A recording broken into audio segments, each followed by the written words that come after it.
गरजे पीएम मोदी, कहा जनता से लूटी गई पाई पाई वापस दिलाऊंगा। पीएम ने कहा कि इस क्षेत्र में शुद्ध पीने के पानी के अभाव में हमारी बहनों को कितनी समस्याओं का सामना करना पड़ता था। गंदे पानी के कारण कितनी बीमारियां छोटे छोटे बच्चों को होती थी। इन समस्याओं से निजात दिलाने के लिए तेजी से काम किया जा रहा है। चंपारण का बिहार का ये हिस्सा थारू जनजाति के साथियों के तप, त्याग और तपस्या का प्रतीक है।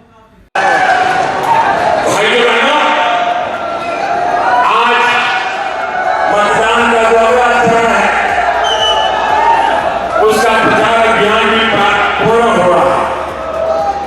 आज देश के अनेक राज्यों में उपचुनाव चल रहे हैं, उनका भी प्रचार अभियान आज शाम को 5 बजे पूर्ण हो रहा है। देश के जिन राज्यों में उपचुनाव चल रहे हैं, जहां 3 तारीख को मतदान होने वाला है, देश के कई राज्यों में काफी मात्रा में उपचुनाव चल रहे हैं। मैं उन राज्यों के उन मत क्षेत्र के मतदाताओं से भी आज पूज्य बापू की तपोभूमि से आग्रह करता हूं कि उन इलाकों में उपचुनाव हो तो भी लोकतंत्र में हम सबका दायित्व है, ज्यादा से ज्यादा एक दिवसीय बिहार दौरे के दौरान एक के बाद एक 4 चुनावी सभाओं को संबोधित किया। इन सभी सभाओं में पीएम मोदी ने विपक्ष, खासतौर पर राजद पर जमकर हमला बोला। पश्चिम चंपारण में आयोजित चुनावी सभा में पीएम मोदी ने कहा कि एक पक्ष है जंगल राज का, जिसने बिहार की सड़कों को खस्ताहाल बना दिया है। दूसरा है एनडीए, जिसने नए हाईवे, रेलवे, वाटरवे और एयरपोर्ट बनाकर बिहार की कनेक्टिविटी को मजबूत की है। पीएम ने बताया कि थारू समुदाय की पीढ़ियों ने जनजाति का दर्जा पाने के लिए लंबा इंतजार किया। ये अटल जी की ही सरकार थी जिसने थारू समुदाय को जनजाति का दर्जा दिया। आज चंपारण को एक बार फिर वही संकल्प लेना है जो उसने आजादी के समय से लिया था। आज फिर चंपारण के लोगों को संकल्प लेना है कि जो भी आत्मनिर्भर बिहार, आत्मनिर्भर भारत के रास्ते में रोरा बन रहा है, उन्हें लोकतांत्रिक तरीके से सबक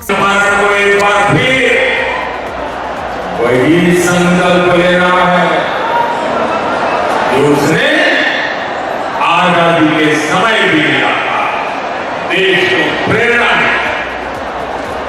आज भी चंपारण के लोगों को संकल्प लेना है कि जो भी आत्मनिर्भर बिहार, आत्मनिर्भर भारत के रास्ते में रोड़ा बन रहे हैं, उन्हें लोकतांत्रिक तरीके से सबक सिखाया जाए।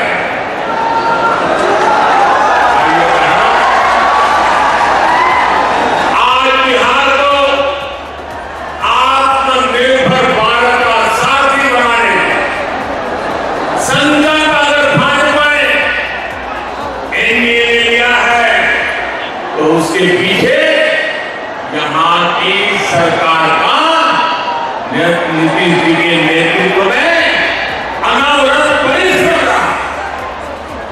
बीते सालों में इस पूरे क्षेत्र में, खासतौर पर जनजातीय क्षेत्रों में भी सड़क, बिजली, पानी जैसी सुविधाएं पहुंच पाई।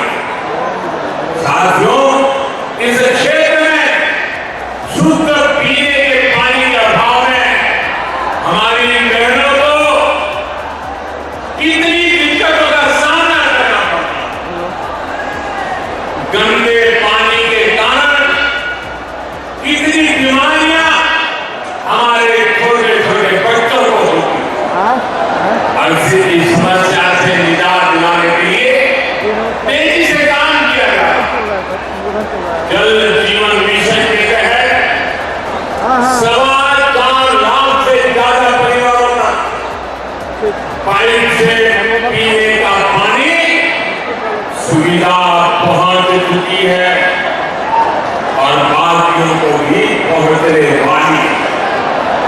इस क्षेत्र में गरीबों के लिए 55,000 से ज्यादा गरीब को पक्के घर दिए जा चुके। लगभग 4 लाख बहनों को एलपीजी गैस कनेक्शन दिया गया है।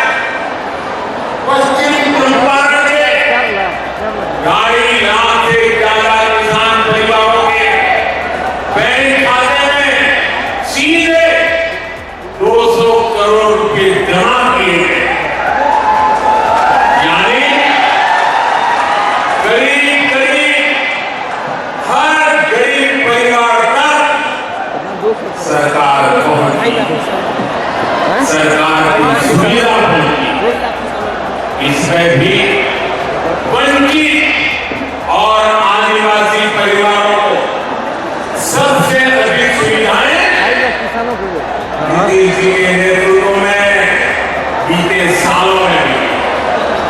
साथियों, चंपारण का बिहार का ये हिस्सा थारू जनजाति के साथ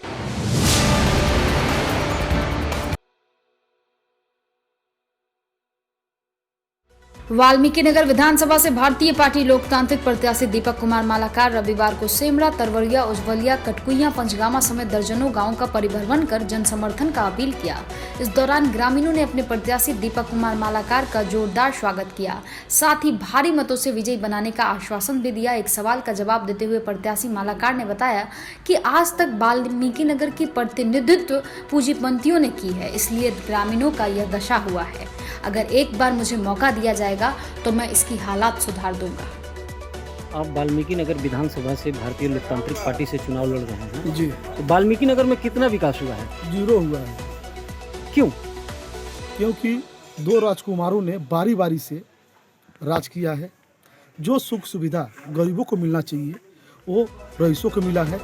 इसलिए मैं खड़ा हूँ वाल्मीकि नगर विधानसभा से विधायक के प्रत्याशी पे कि मैं जीतने के बाद जो सुख सुविधा रईसों को मिला है वो मैं गरीबों को दिला पाऊँ और उनकी सेवा कर सकूँ। आपका नाम? मेरा नाम दीपक कुमार मालाकर।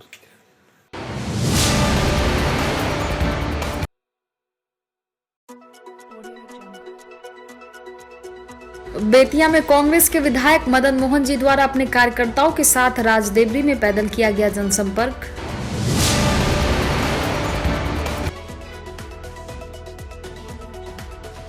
बेतिया में भारतीय जनता दल पार्टी की प्रत्याशी रेणु देवी द्वारा किया गया बेतिया में रोड शो। आज भारतीय जनता दल पार्टी की जानी मानी उम्मीदवार रेणु देवी और उनके सहयोगियों द्वारा संचालित बेतिया रोड शो में सम्मिलित नरकटियागंज के राज्यसभा सांसद सतीश चंद्र दुबे और जिला अध्यक्ष दीपेश सराफ शामिल हुए, जिसमें रैली के दौरान काफी संख्या में उमड़ी भीड़ के साथ ही बाइक से हाथों में भाजपा का झंडा और टोपी पहने हुए जयकारा लगाते हुए दिखाई दिए और हाथ जोड़कर लोगों को अभिवादन किया।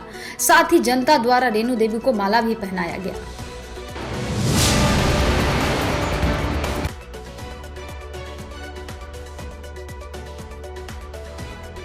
पश्चिम चंपारण में नाव के माध्यम से गंडक दियारा में चलाई गई मतदाता जागरूकता अभियान। वहीं कल देर शाम बेतिया शहर में कैंडल मार्च निकालकर मतदाताओं को किया गया जागरूक। बिहार विधानसभा निर्वाचन 2020 और लोकसभा उपनिर्वाचन 2020 में जिले में 100% मतदान हो, इसके लिए जिला स्वीप कोषांग के द्वारा कई प्रकार के कार्यक्रमों का आयोजन हो रहा है। इसी क्रम में आज नाव के माध्यम से मतदाता जागरूकता कार्यक्रम बैरिया प्रखंड के गंडक दियारा और सिंघी घाट पर मतदाता जागरूकता कार्यक्रम का आयोजन किया गया। नाव पर चढ़कर स्वीप कोषांग के अधिकारी और जिला स्वीप कोषांग के सदस्यों के द्वारा मतदाताओं को मतदान के लिए संदेश दिया गया। गंडक दियारा के दोनों तटों पर बसे लोगों और नाव पर सवार महिला पुरुष सभी लोगों को मतदान की महत्ता बताई गई, उन्हें मतदान के लिए प्रेरित किया गया। इस दौरान जो भी लोग नाव से एक घाट से दूसरे घाट बस्ती में आ जा रहे थे, उन्हें लोकतंत्र के महापर्व विधानसभा आम निर्वाचन में अपने मत का उपयोग करके लोकतंत्र को मजबूत बनाने का संदेश दिया गया। साथ ही कल देर शाम कैंडल मार्च निकालकर मतदाताओं को जागरूक किया गया। वहीं इस अवसर पर नोडल पदाधिकारी राजीव कुमार,